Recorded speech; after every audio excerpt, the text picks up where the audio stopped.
तो डॉक्टर हलीम बात कर रहे थे कि गुजरात के अंदर और महाराष्ट्र के अंदर तबलीगी जमात के मरीज बड़े कम हैं। देखिए, संयोग से एक ब्रेकिंग न्यूज आई है। ब्रेकिंग न्यूज है गुजरात के मुख्यमंत्री विजय रूपाणी के बारे में। मैंने बताया था हेल्थ मिनिस्ट्री के आंकड़े पढ़ के 48% मरीज वहां पर तबलीगी जमात के हैं जो छिपे हुए थे। और अब सीएम रूपाणी का बड़ा बयान यह आया है। देखिए उन्होंने क्या कहा है तबलीगी जमात के बारे में। तबलीगी जमात की वजह से गुजरात में केस बढ़े हैं, ये विजय रूपाणी ने कहा है। सीधे चलता हूं डॉक्टर हलीम के पास। डॉक्टर हलीम, प्रत्यक्ष को प्रमाण की जरूरत नहीं होती। कौन सा पेपर कोट कर रहे हैं हेल्थ मिनिस्ट्री का, मुझे ये बता दीजिए, मैं अपना पेपर कोट कर दूंगा। किस तारीख की रिपोर्ट है, किसने कही है, कहां का डाटा है, बता दीजिए। कि गुजरात के जो हेल्थ सेक्रेटरी है, आप बात तो सुनिए, आप धीरज रखिए ना।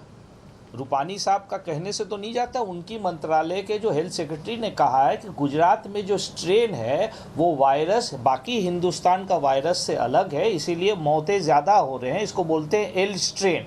अगर आप समझते हैं तो ठीक है, मैं कहता हूँ। आप नहीं समझते तो मैं नहीं कहूँगा। मैं सिर्फ इतना कह रहा हूँ, स्ट्रेन है ये कोरोना वायरस के अलग-अलग जो प्रजाति है उसमें एक अलग प्रजाति है। मुझे सिर्फ ये बता दीजिए कि आप गुजरात के आंकड़े किस रिपोर्ट को कोट करके पढ़ रहे हैं? जब आप जानते हैं रूपाणी बोल रहे हैं, आप बता दीजिए ना कौन सी रिपोर्ट है ये? कौन सी रिपोर्ट है ये? हेल्थ मिनिस्ट्री के ऑफिशियल डाटा पढ़ रहा हूँ। 48% गुजरात तबलीगी पे गए हैं। आप 8 अरे भाई आप मेरे नितिन पटेल साहब जो है गुजरात के डिप्टी जो चीफ मिनिस्टर है, नितिन पटेल बड़े कि विजय रूपाणी बड़े, बता दीजिए मुझे। दिया है उसी में उन्होंने कहा है कि अहमदाबाद में 12 लोग सर पूरे गुजरात में कोरोना है। सर्च कर लीजिए भाई, उतना आपसे झगड़ा करने का फायदा नहीं। आपको अगर आंकड़े अपने मुताबिक बनाने हैं तो आप बनाए ना। सर मैं स्वास्थ्य मंत्रालय के मुताबिक बता रहा हूँ। कोई फर्क नहीं पड़ता। स्वास्थ्य मंत्रालय के मुताबिक बता रहा हूँ, मैं अपने मन के नहीं बता रहा हूँ। आप किसके मन के बता रहे हैं ये बता दीजिए। मैं आपको कह रहा हूँ, मैं भी स्वास्थ्य मंत्रालय के कोट कर दीजिए ना। मैं स्वास्थ्य मंत्रालय के ही आंकड़े बोल रहे, मैं डिप्टी चीफ मिनिस्टर के आंकड़े बोल रहा हूँ। आंकड़े वही देख लीजिए जो स्वास्थ्य मंत्रालय भारत सरकार वही तो बोल रहे, वहां के स्वास्थ्य मंत्रालय के सचिव ने कहा है। डॉक्टर हलीम, मैं डिसएग्री करता हूँ, आप गलत जानकारी दे रहे हैं। मैं सीधे चलूंगा यहाँ से RSN सिंह साहब के पास। RSN सिंह साहब मल्टी मैं भी आपसे डिसएग्री करता हूँ। मैं आपसे डिसएग्री करता हूँ। मुझे मेरी बात कंप्लीट करने दीजिए। आप लोग आंकड़े को लेकर के खिलवाड़ कर रहे हैं। आप लोग आंकड़े के लेकर खिलवाड़ अगर कहीं हो रहा है, जानने के बावजूद भी आप ये झूठ में लगे हुए हैं। आप ये एल स्ट्रेन गुजरात में ये तय करने के लिए वहां की सरकार आंकड़े को लेकर अगर किसी राज्य ने सबसे ज्यादा कंफ्यूजन फैलाया है तो वो वेस्ट बंगाल है। स्ट्रेन है वो अलग है हिंदुस्तान से। सीधे सिंह साहब के पास चलता हूं। मैं डिबेट को भटकाना नहीं चाहता सर, मैं डिबेट को भटकाना नहीं चाहता। मैं एल स्ट्रेन और एस स्ट्रेन पे यहाँ पर डिबेट नहीं कर रहा हूं। सिंह साहब, मैं आपको जोड़ना चाहता हूं। मुझे ये बताइए कि MAC की जांच की जरूरत कब पड़ती है? एक साथ देश की सभी एजेंसी एक संस्था की जांच करने लगे और बहुत मौके दिए गए मौलाना साद को अपनी बात कहने के। वो देश के सामने आ जाते हैं। वो देवता है, मैंने मान लिया वो देवता है। माने तो गंगा मां है, ना माने तो बहता पानी। मैं तो मौलाना साद को देवता नहीं मानता हूं। मैं तो ये मानता हूं कि देवता नहीं, वो शैतान तुल्य है जो उन्होंने किया भारत के साथ। मुझे ये बताइए कब पड़ती है MAC की जांच? क्यों IB, रॉ, पैरामिलिट्री फोर्सेस जो एंटी टेररिज्म ऑपरेशंस करती है, कब साथ में लाना पड़ता है उनको? बताइए, गंभीरता बताइए इसकी। नहीं, देखिए, पहले तो ये जो समानांतर बनाने की हम कोशिश करते हैं, अब श्री रविशंकर से आपने पैरेलल ड्रॉ करने की कोशिश की, तो मैं इतना बता दूं कि अगर वो भी ऐसा गैर जिम्मेदार ना व्यवहार करते तो उनका भी बहिष्कार होता है हिंदुस्तान में। ज्यादातर लोग उनका बहिष्कार करते। बिल्कुल करते सर। हाँ, और आप और मैं डिबेट भी कर रहे होते। जी सर। और दूसरा, ये फवाद हलीम साहब भी जो ये समानांतर बनाने की कोशिश कर रहे हैं, ये तो कम्युनिस्ट हैं। अब इनको क्या, ये किस तरह का, इनका तो साइंटिफिक अप्रोच होना चाहिए। और ये तो मेरे ख्याल से कम्युनिस्ट लोग किसी धर्म पे, मजहब पे विश्वास करते नहीं है। तो ये इसका यहाँ का आप तबलीगी का गुजरात और महाराष्ट्र से देखे और पैरेलल ड्रॉ करके आप उसका निगेट उसको करना चाहते हो, तो पहले तो इनको तय करना होगा कि ये है क्या। ये मजहबी आदमी है या कम्युनिस्ट है? ये सवाल हमेशा कम्युनिस्टों पे रहा है। ये हिंदुस्तान के खास करके जो ये मुसलमान कम्युनिस्ट हमारे आ रहे हैं, ये तय नहीं कर पाते कि इनकी लॉयल्टी है किस तरफ। कम्युनिज्म की तरफ या वो जो जिहादिज्म की तरफ। दूसरी तीसरी बात आपने ये पूछा कि ये जरूरत कब आती है। जरूरत तब आती है जब आपको 12 मार्च को कहा गया कि भाई ऐसे ऐसे है, आप लोग अब इसको यहाँ पर इसको मत कीजिए, ये खतरा है। तब तक वुहान में आपको मालूम है काफी कुछ हो चुका था। हमारे यहाँ लोगों ने बहुत अर्ली उसको रीड किया था, मैं उसके लिए बहुत मैं एडमायर करता हूं। और आपको मालूम है कि हमने सारे फ्लाइट्स विड्रॉ कर लिए थे। कुछ देश ये फ्लाइट्स कंटिन्यू रखे और आज उनकी आप हालत देख रहे हैं।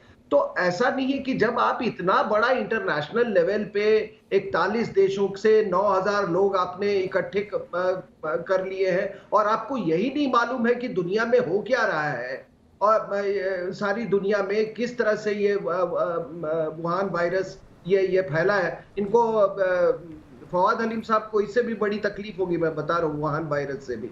तो ये किस तरह फैला है कि इनको ये भी नहीं मालूम है। इनको मालूम सब कुछ था, लेकिन देखिए क्या है, मैं ये पूरी अवैज्ञानिक दृष्टिकोण है कि भाई अब मैं पाकिस्तान को बहुत क्लोजली फॉलो करता हूं और यहाँ के तबलीगी और वहां के तबलीगी और यहाँ के जो ग्रुप्स हैं फंडामेंटलिस्ट ग्रुप्स और वहां के फंडामेंटलिस्ट ग्रुप में कोई फर्क नहीं है।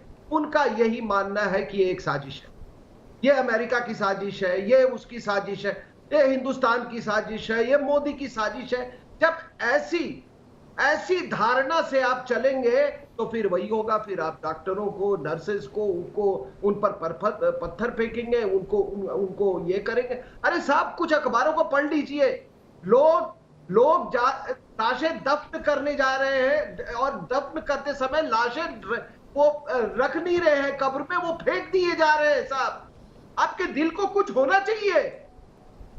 ये इसमें कोई हिंदू मुसलमान का ना जिंदगी में चैन, ना मौत में चैन, जिंदगी में भी तन्हा और मौत में भी तन्हा।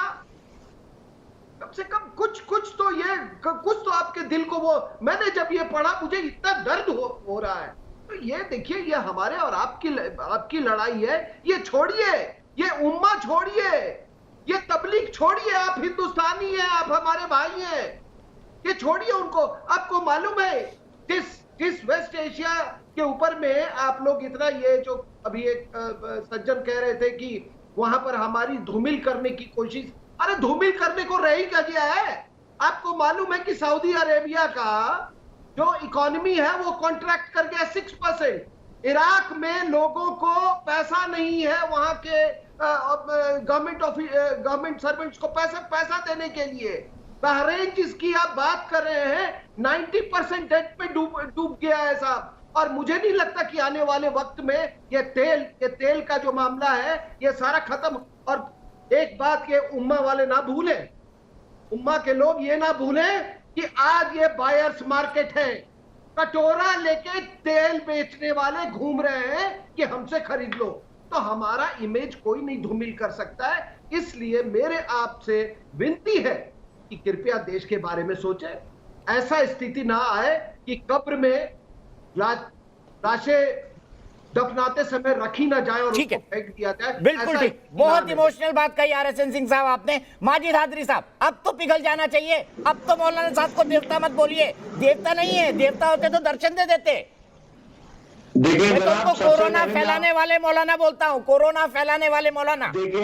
देखिए जनाब, सबसे पहले मैं सब देशवासियों को याद दिला दूं कि आदरणीय राम माधव जी ने हाल ही में एक बयान दिया और कहा कि जो ये कोरोना वायरस जो देश भर में फैला है, इसे किसी धर्म के साथ या किसी धर्म के किसी संस्था के साथ ना जोड़ा जाए। उन्होंने कहा ये उन्हीं का विचार नहीं है, आदरणीय प्रधानमंत्री जी का भी विचार। अब जो आपने बात की कि नहीं, मतलब मौलाना साहब नजरअंदाज कर दें। मौलाना साहब, उनके चेले, उनके चपाटी, उनके जमाती पत्थर फेंके हैं, तलवार मारे हैं, सब कुछ करे हैं, बदतमीजियां करे हैं, नजरअंदाज कर दें, इसलिए क्योंकि जमात से जुड़े हुए हैं। एक चीज आप आस्था की समझिए, आप भारतवासियों की आस्था की एक बात समझिए कि गुजरात में इतना, सर भारतवासियों की आस्था की बात, भारतवासियों की आस्था की बात मौलाना साहब ने समझी, भारतवासियों की आस्था की बात मौलाना साहब ने समझी। बताइए ना, मुझे जवाब दीजिए ना, मुझे भी जवाब दीजिए। देखिए गुजरात में जो इतना ज्यादा कोरोना वायरस है ना, वो तबलीग की वजह से नहीं है, उसकी वजह ये है 48% तबलीग की वजह से है। ट्रंप ने साबरमती आश्रम के दर्शन किए, डोनाल्ड ट्रंप ने गांधी जी की तारीफ नहीं की, उस वजह से एक श्राप लगा है उस जगह को, जब तक ये डोनाल्ड ट्रंप माफी नहीं मांगेगा और भाजपा वाले माफी नहीं मांगेंगे। आ गए अपनी डोनाल्ड लाइन ट्रंप पे ने आप। गांधी जी की अभी देशवासी से आप श्रीनगर वासी बन गए हैं। देखिए कहां से श्रीनगर वासी बन गए, हम तो हमेशा देशवासी थे। मैं तो आपको कह रहा हूं कि गुजरात में प्रॉब्लम जो है वो डोनाल्ड ट्रंप ने गांधी जी की तारीफ नहीं की है साबरमती जाकर के, श्राप लग चुका है। यासिर जिलानी, चलिए ये नया नैरेटिव है। डोनाल्ड ट्रंप के कारण कोरोना फैला, मौलाना साहब के कारण नहीं, डोनाल्ड ट्रंप के कारण कोरोना फैला।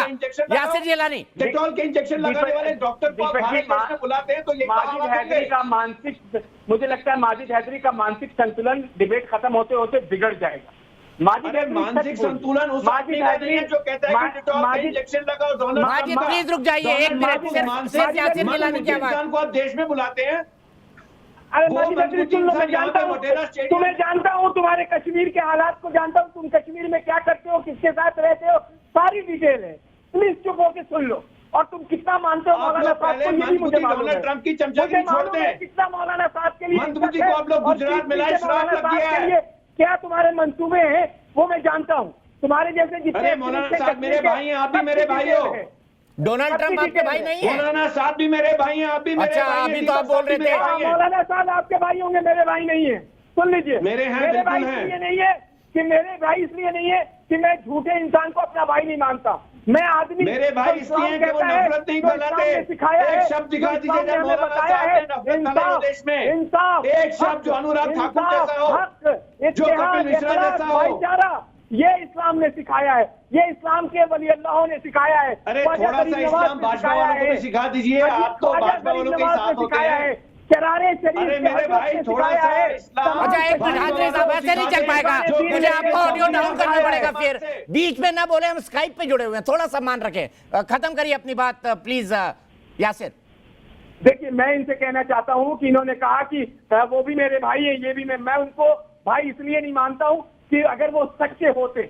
मैं भारत में ही एक एग्जाम्पल बता देता हूं, 2-3 दिन पहले का, और एक निजी चैनल के हेड हैं, उनको एक नोटिस मिली तो उन्होंने अपने आप को पुलिस के हवाले कर दिया और दिखाया कि क्या इंसाफ और हक की बात होती है। लेकिन आपको 4-4 नोटिस मिलने के बाद भी आप इस्लाम की बात करते हैं, 5 महीना रमजान में आप दर्श देने की बात करते हैं, और नोटिस मिलने के बाद भी आप छिपे बैठे हुए हैं। क्या आप गुमराह नहीं कर रहे माजिद हैदरी? क्या गुमराह नहीं कर रहे मौलाना साहब? कुलदीप सेंगर ने हवाले नहीं करा, जेल में पड़ा हुआ है, उम्र कैद की सजा काट रहा है। जेल में बैठा हुआ है। ये कौन कौन लोगों को आप लेके आ जाते हैं जिनको कुछ नहीं मालूम है, जिनको ये भी नहीं मालूम है क्या बात करनी है, किस जगह पे क्या बात रखनी है। कुलदीप सेंगर पे आ गए, वो जेल के अंदर है, बिल्कुल आ गए, बिल्कुल सजा हो चुकी है, सजा काट रहा है। लगी थी उसको बचाने में, पूरी सरकार कुलदीप सेंगर कोर्ट द्वारा घोषित बलात्कारी है। पूरी सरकार लगी हुई थी बचाने में। अब आगे सरकार बचाने में लगी हुई थी। अरे सरकार बचाने में होती तो बच जाते भाई यहाँ से। नहीं बिल्कुल नहीं बचते, बिल्कुल पाप करके कोई नहीं बचेगा। इनके पास मौलाना साहब भी नहीं बचेगा, चिंता मत करो आप। बिहार जेल की काल कोठरी है उसके लिए। मेरा ये कहना है कि अगर मौलाना साहब के अंदर इंसाफ है, हक की बात है, मुसलमानों को दर्श देते हैं, तो छिपे क्यों हैं, क्यों बाहर नहीं आ रहे हैं? बाहर आके 4 नोटिस है, बचेंगे तो नहीं, क्योंकि कोर्ट अगर नोटिस है तो कोई इंसान बच नहीं सकता। सामना करना पड़ेगा, पुलिस का भी सामना करना पड़ेगा, कोर्ट का भी सामना करना पड़ेगा। ये सच्चाई है, ये जो इनके प्रवक्ता है ये समझ लें। लेकिन आप छुप रहे हैं तो मुसलमानों के ऊपर सवालिया निशान खड़ा कर रहे हैं। पूरे भारत का मुसलमान शर्मसार हो रहा है। पूरे भारत के मुसलमान से लोग सवाल कर रहे हैं कि तुम्हारे, क्योंकि आप जब बात करते हैं हम तो मानते नहीं कि वो मुसलमानों के रिप्रेजेंटेटिव हैं, लेकिन उनके जो लोग आते हैं वो कहते हैं कि भारत के जो 20 करोड़ मुसलमान हैं वो उन्हीं के अनुयायी हैं, उन्हीं के चाहने और जानने वाले। अरे आप ही के मरकज में 2 नहीं 3 धड़े हैं, 3 अलग अलग मौलाना है, गुट है। एक मौलाना इन्हीं को कहता है कि इन्होंने पहले जूतों से पिटवाया था, इनके ऊपर FIR हुए थे। खड़े हो जाते कहीं, या डिबेट में आए हुए हैं, या डिबेट में आए हुए हैं, तकरीर करने आए हुए हैं। ये अरे जवाब तो दे रहे हैं, मैं आपके पास भी आऊंगा। ये सच्चाई नहीं है क्या? बताइए, तबलीगी जमात के 2 गुट नहीं है क्या? दोनों के अंदर खूनी संघर्ष नहीं हुआ था क्या? बताइए मुजब्बिर रहमान भाई। कितनी लंबी तकरीर करनी थी, रिक्शा पे बैठ के कर देते। नहीं आर्यन सिंह साहब को नहीं, मुझे बोलने दीजिए। आर्यन सिंह साहब ने ये बात कही कि 12, आप चुप हो जाइए जिलानी साहब, बहुत लंबा बोल दिए अब आप चुप हो जाइए। आर्यन सिंह साहब ने कहा कि 12 मार्च को इतने बड़े हिंदुस्तान के इतने बड़े हिंदुस्तान की एक मस्जिद में बैठे हुए मौलाना को क्या दुनिया के बारे में नहीं पता था? 12 मार्च को वो प्रोग्राम करते हैं। मैं ये पूछता हूँ, जो हिंदुस्तान की सरकार चला रहे हैं, जिनका काम ही है दुनिया के बारे में खबर रखना, वो क्या डांडिया खेल रहे थे? दूसरी चीज इन्होंने एक और बात ये कही कि आप जो है उम्मत को छोड़ दो, मौलाना साहब की बात हम करो आपको ना, अपना भाई बना लेंगे, हम अपना भाई बना लेंगे। मैं कहता हूँ आप हिंदू भी रहो, सिख भी रहो, ईसाई भी रहो, हम आपको तब भी अपना भाई बनाएंगे। जैसे आप बीएचपी बनाते हैं, आप बीएचपी भी चलाओ, हम तब भी आपको अपना भाई बनाएंगे। हम ये नहीं कहेंगे कि इस्लाम छोड़ो, हम तब आपको अपना भाई बनाएंगे। ये आर्यन सिंह साहब को मैं बताना चाहूंगा कि आप हिंदू रहो, पक्के हिंदू रहो, सच्चे हिंदू रहो, हम आपको तब भी अपना भाई कहेंगे। हम आपको ये नहीं कहेंगे कि आप बीएचपी छोड़ो। विश्व हिंदू परिषद आपने बना रखी है, उसका क्या मकसद है? हम कहेंगे आप विश्व हिंदू परिषद भी चलाओ, हिंदू भी रहो और हमारे भाई भी रहो। हम हर धर्म के लोगों को अपना भाई बताते हैं। हम किसी से ये नहीं कहते कि उम्मत को छोड़ो, इस्लाम को छोड़ो, तो तब हमारे भाई बनेंगे। ये फर्क है सोच में, ये फर्क है सोच में। ये क्या बात कर रहे हैं बताइए? विश्व हिंदू परिषद पे आप चुप रहिए, आप क्या लाउड स्पीकर की तरह बजे जा रहे हैं? जब आप बोल रहे थे कि आपको लगता है रिक्शा में बैठ के ऐलान करने वाले वीडियो बना रहे हैं मुज़फ़्फ़िर रहमान, कर रहा था, वीडियो बना रहे हो ना, तकरीर कर रहे थे, आप अपनी तकरीर कर रहे थे, क्या मैं बीच में बोल रहा था जिलानी साहब? ये टिकटॉक का वीडियो बना रहे हो? थोड़ा टाइम 2-3 घंटे छत पे जाकर के डिबेट ऐसे नहीं होती है जैसे आप कर रहे हैं। जिलानी से बात कर रहे हो, किससे बात करना? किसी से भी कर रहा हूँ, मेरे को कोई फर्क नहीं पड़ता, मेरे को कोई फर्क नहीं पड़ता। सही बात कहने में मैं किसी से भी बात कर रहा हूँ, सही बात करता हूँ, सही बात करता हूँ, सही बात करता हूँ, सीना ठोक के करता हूँ, सीना ठोक के बात करता हूँ। जब तुम बात कर रहे थे, ये तकरीर करने की जगह नहीं है। जब तुम बात कर रहे थे मैं चुपचाप सुन रहा था, अब आपको चुपचाप सुनो। आपको सुनना नहीं आता तो आया मत करो बैठने के लिए, सुनना पड़ेगा तुमको, जवाब सुनना पड़ेगा, जवाब सुनना पड़ेगा।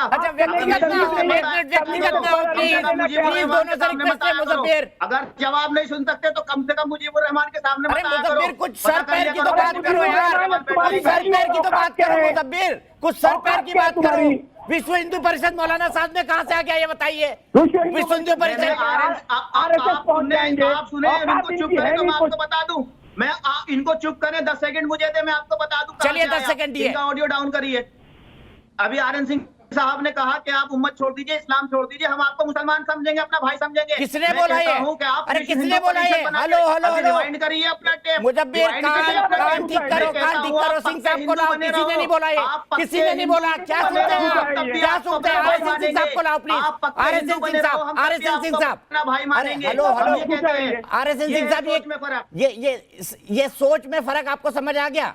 ये बोल रहे कि हम भाई तब मानेंगे, सिंह साहब ने ये बोला जब आप इस्लाम छोड़ दोगे। सिंह साहब ने ये कहा क्या? उम्मा करना छोड़ दीजिए, उम्मत करना छोड़ दीजिए, आप हिंदुस्तानी बन जाइए। मतलब हम मुसलमान ना बने, हम उम्मत ना करें। आप बीएचपी करते रहिए, विश्व हिंदू परिषद करते रहिए, हमें उससे फर्क नहीं है। मुज़फ़्फ़िर सुन लो, आपने भी अच्छी तकरीर दे दी है। छोड़ दीजिए, उम्मा ने आपको छोड़ दिया, इसलिए आप उम्मा को छोड़ दीजिए। और उम्मा ने नहीं, हाथ से नहीं। याद है जब आजादी का पूरी आजादी की आंदोलन चल रही थी, मुज़फ़्फ़िर सुनने की ताकत रखो आप। मुज़फ़्फ़िर मैं ऑडियो डाउन कर दूंगा, सुनने की ताकत रखो।